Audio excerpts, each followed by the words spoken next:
হিজরতের সময় মানুষের আকৃতিতে একজন ফেরেশতা তার কাছে আসেন এবং রাসূলুল্লাহ সাল্লাল্লাহু আলাইহি সাল্লামকে বলেন, পড়ুন। উত্তরে নবী করিম সাল্লাল্লাহু আলাইহি সাল্লাম বলেছেন, আমি পড়তে জানি না। তবুও জিবরাইল আলাইহিস সালাম তাকে আরও দুবার পড়ার অনুরোধ করেন। দুবারই প্রিয় নবী সাল্লাল্লাহু আলাইহি সাল্লাম জানালেন, আমি পড়তে জানি না। সবশেষ হযরত জিবরাইল আলাইহিস সালাম কোরআনের 5টি আয়াত পড়লেন। এই 5টি আয়াতেই নবী করিম সাল্লাল্লাহু আলাইহি সাল্লামের উপর নাজিল হওয়া প্রথম ওহী। প্রথম নাজিলকৃত এই 5 আয়াতে বলা হয়, পড়ুন আপনার পালনকর্তার নামে, যিনি সৃষ্টি করেছেন মানুষকে জমাট রক্ত থেকে। পাঠ করুন আপনার পালনকর্তা মহা দয়ালু, যিনি কলমের সাহায্যে শিক্ষা দিয়েছেন মানুষকে যা সে জানত না।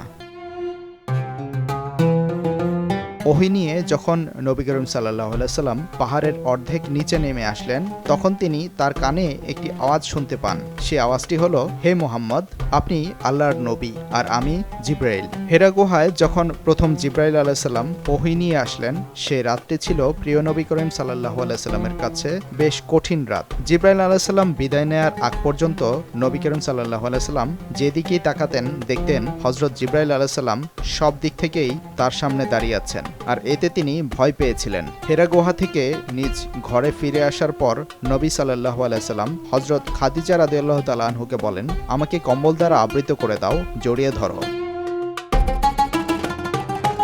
হেরা গুহায় কোরআনের প্রথম ওহী নাজিল হওয়ার পর থেকে দীর্ঘ 22 বছর 5 মাস 14 দিন সময়ে প্রিয় নবী সাল্লাল্লাহু আলাইহি সাল্লামের কাছে ওহী নাজিলের মাধ্যমে পুরো কোরআনুল কারীম অবতীর্ণ হয়, যার শুভ সূচনা হয়েছিল জাবালে নূর থেকেই। বরকতময় আলোকিত কোরআন শুধু মুসলিম উম্মার জন্য নয়, বিশ্ব মানবতার জন্য আলো, আর এজন্যই এই পাহাড় বিশ্বব্যাপী জাবালে নূর বা আলোকিত পাহাড় নামেই পরিচিত।